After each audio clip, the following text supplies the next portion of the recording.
সেমাই তো জীবনে কতভাবে রান্না করেছো। একবার আমার মতো করে সেমাই দিয়ে তৈরি এই ডেজার্ট আইটেমটা রান্না করে দেখো তো। সবাই তারপর থেকে আগে সব ভুলে শুধু এইভাবেই খেতে চাইবে, এতটাই টেস্টি হয়।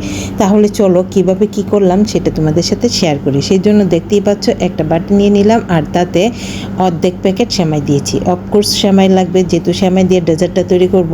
তো সম্পূর্ণ সেমাইটা নিয়ে নিলাম। এবার মাঝখানে একটু ফাঁকা করে এখানে আমি দিয়ে দিব একটি ডিম।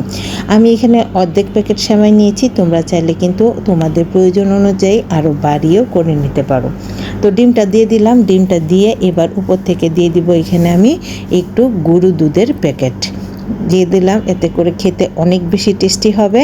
আর তারপর এখানে দিয়ে দিব আমি 1 চামচের মতো চিনি। পরে আমরা আরও চিনি ইউজ করব, সেজন্য এই পর্যায়ে আমি অল্প পরিমাণ চিনি দিলাম। আর ডিমের স্মেলটা যেন না আসে সেই জন্য এখানে একটু এলাচ গুঁড়ো দিয়ে দিলাম। এবার সবগুলো হাতের সাহায্যে খুব সুন্দর করে মাখিয়ে নিলাম। মাখতে বেশিক্ষণ সময় লাগে না, অল্প সময়ের মধ্যে খুব সুন্দর করে কিন্তু সব কিছু মাখা হয়ে যায়।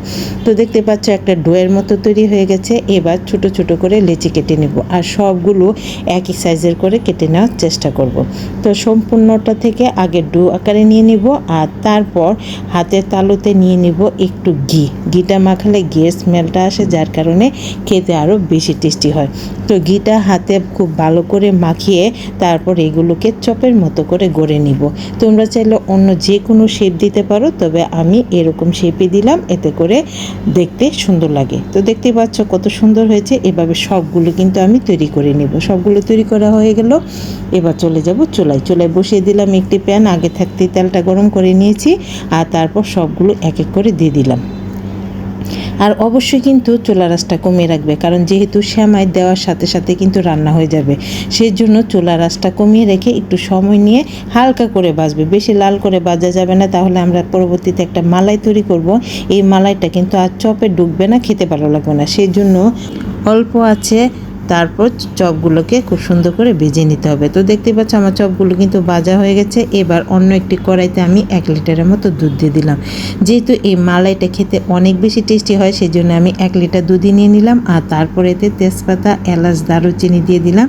দিয়ে এবার দুধটাকে খুব সুন্দর করে আমি ফুটিয়ে নিব। মা, কি ডেজার্ট করছো? অবশ্য সেমাই দিয়ে তৈরি যে কোনো ডেজার্ট অনেক টেস্টি হয়, তাই না?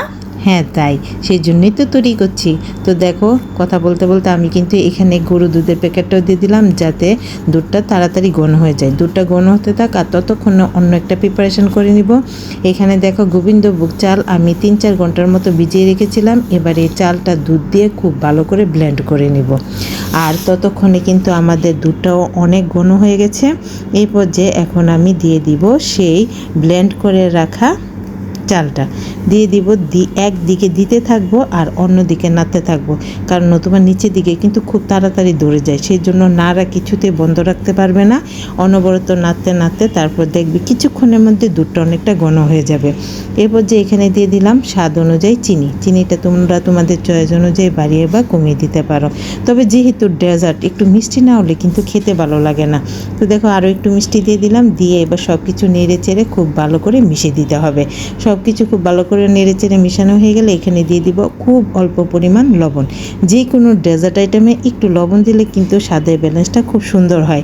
তো দেখো এখানে দিয়ে দিলাম নারকেল কুড়া। একটু নারকেল কুড়াটা দিও, খেতে এত ভালো লাগে। মুখে যখন নারকেলটা পড়বে না, শুধু খেতে ইচ্ছে করবে। তো সে যাই হোক, সব কিছু ভালো করে মিশিয়ে তারপর খুব ভালো করে ফুটিয়ে নিলাম। আর তারপর এখানে দিয়ে দিলাম খুব অল্প পরিমাণ পেস্তা কুচি।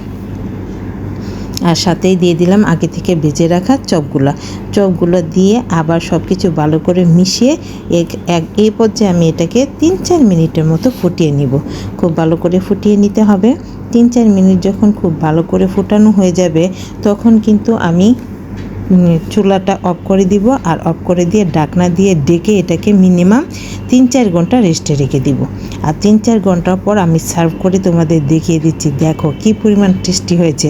এটা শুধু বাইরে থেকে দেখতে পাচ্ছ, খেতে তো পাচ্ছ না। খেতে হলে কিন্তু ঘরে তৈরি করতে হবে, আর তৈরি করলে তখনই বুঝতে পারবে যে এটা কী পরিমাণ টেস্টি হতে চলেছে। এইবারে ঈদে অবশ্যই তোমরা সেমাই দিয়ে এই ডেজার্টটি তৈরি করো, দেখবে অনেক ভালো লাগবে। সবাই ভালো থেকো, টাটা।